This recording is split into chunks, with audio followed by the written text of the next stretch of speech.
Como acrescentar ao seu tempo de vida mais 12 anos? Essa é a pergunta. E para responder a essa pergunta, eu preciso contar um pouco sobre a minha história. Aos 14 anos, na pequena biblioteca de uma escola pública, eu descobri um livro. Esse livro contava a história da filosofia que viria nortear toda a minha vida. Ela falava sobre yoga. Olhei o livro, li, me apaixonei. Corri em direção a um colega de turma, mostrei o livro e falei, olha, isso chama-se yoga. Eu quero aprender isso. Será que tem no Brasil? 17 anos? Nunca tinha ouvido falar? Nem sabia se tinha. Daí ele olhou para mim, deu risada, fez uma cara espivetada e falou, minha mãe ensina isso. Foi aí que eu comecei uma jornada de mergulho no autoconhecimento através do Swastika Yoga. Todo o tempo que eu tinha disponível, todo o tempo livre era dedicado a isso. Praticava de manhã, à tarde, à noite ia para o colégio.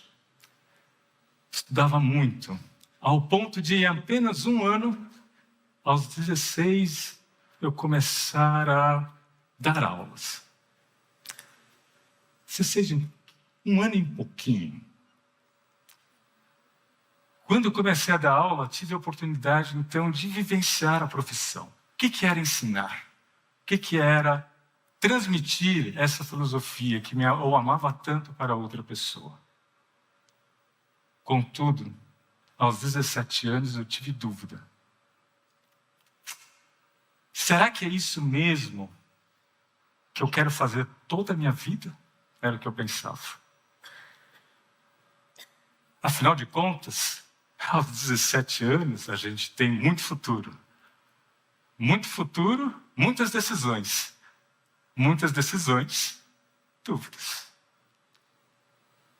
Daí eu pensei, bem, o que tem de mais fácil para fazer? Medicina. Daí eu fui fazer medicina. Bem, brincadeira à parte, a área médica vinha ao encontro a uma característica da minha personalidade. Característica de querer cuidar. A característica de querer com que as pessoas vivam mais e vivam bem. 2 anos de cursinho, vestibular, entrei em uma das faculdades melhores de medicina do nosso país. Faculdade de Ciência Médica da Santa Casa de São Paulo. Foram 6 anos de curso.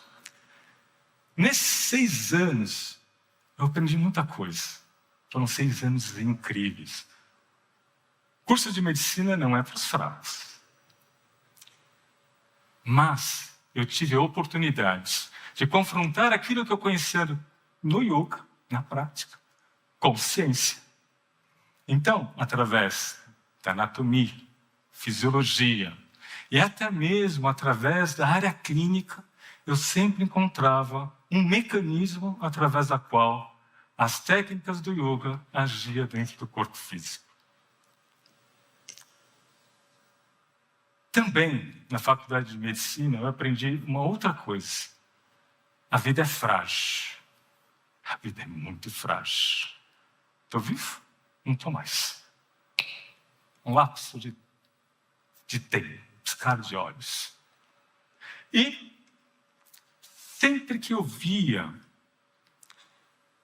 um paciente jovem chegando com uma doença crônica e muitas vezes intratável, eu percebia que muitas das doenças eram produzidas pelos nossos hábitos, pelos nossos pensamentos.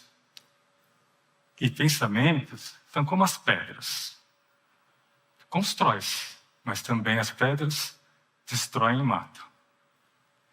Daí, eu me vi um dilema.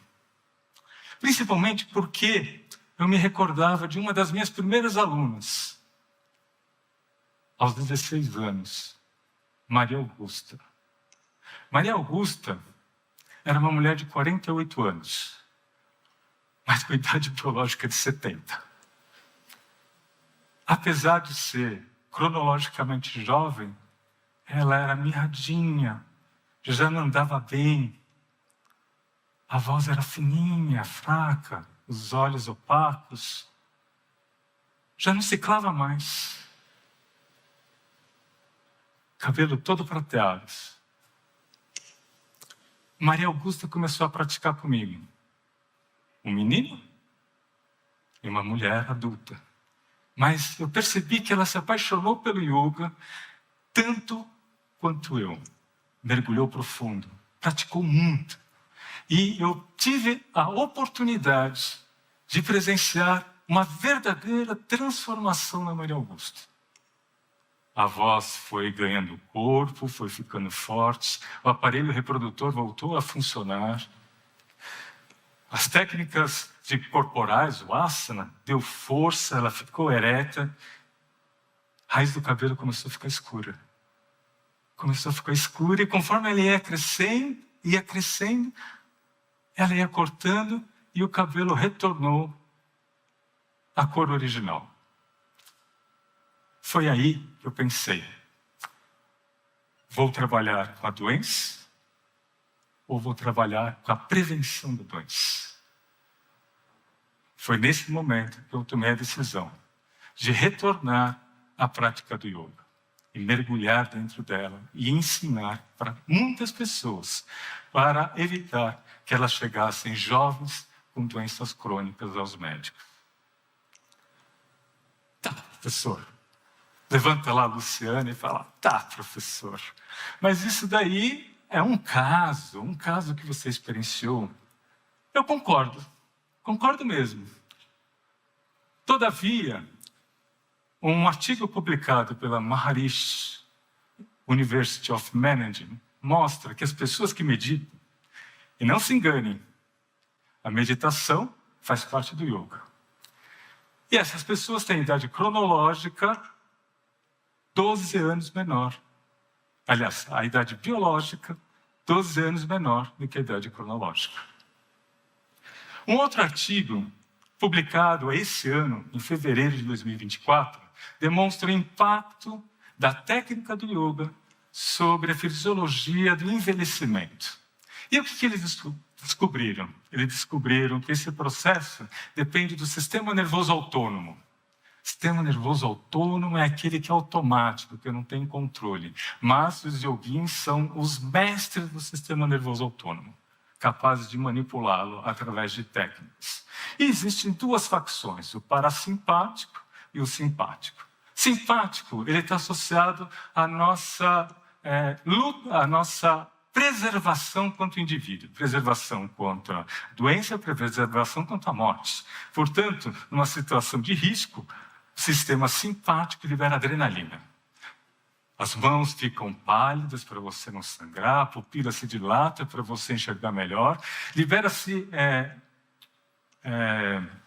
glicose no sangue para que você tenha energia, o coração bate rápido para dar conta do processo. Agora, nesse mundo contemporâneo, quantas vezes cada um de vocês vivenciou isso em situações do dia a dia? Isso promove envelhecimento. E o yoga age com o irmão do simpático, o parasimpático, promovendo o quê? Redução do batimento cardíaco com redução da pressão arterial, diminuição da quantidade de glicose no sangue, porque as células passam a receber melhor esse sangue. Através das técnicas corporais, mantém os músculos e os ossos. Mais do que isso, pelas técnicas de concentração e de meditação, diminuem o processo de envelhecimento do hipocampo, que é associado à memória. Melhora o perfil lipídico. Putz, outra palavra médica complicada. Fácil. Melhora o colesterol bom, diminui o colesterol ruim, impedindo o aparecimento de doenças coronarianas. Maria Augusta ganhou 12 anos na vida dela. Agora, a gente pode vivenciar esse processo aqui, nesse momento, através de uma técnica de respiração. Então, todos juntos, vocês topam fazer uma técnica de respiração e vivenciar os efeitos justamente daquilo que eu estou falando? Vou descrever inicialmente, é simples. Uma mão no peito, aliás, uma mão no abdômen, outra no tórax. Você vai inspirar projetando o abdômen para fora, depois as costelas para o lado, por último as clavículas para cima. Retém o ar, e a retenção é fundamental, porque segura, não desfaz, mantém a respiração, porque a distensão da parede alveolar ativa receptores que vai ativar o sistema parasimpático. Agora solta primeiro em cima, depois nas costelas, por último o abdômen. Mais uma vez, inspira no abdômen, depois costelas, por último nas clavículas. Retém o ar de novo. Ao reter o ar, você vai perceber que o coração começa a bater mais devagar, a boca fica cheia de saliva e muitas vezes as mãos esquentam. Expira, solta nas clavículas, depois nas costelas e por último no abdômen. Uma última respiração. Inspira, levando o abdômen para fora, depois as costelas, depois as clavículas. Retém. Ao fazer isso, durante 5 ou 6 minutos, é muito comum você perceber o intestino começar a funcionar e você sentir vontade de ir no banheiro. Expire, solte as costelas, aliás, as clavículas, depois as costelas e, por último, o abdômen. Encerramos o nosso exercício. Agora, você deu o seu primeiro passo para conseguir ampliar a sua vida em 12 anos. Muito obrigado.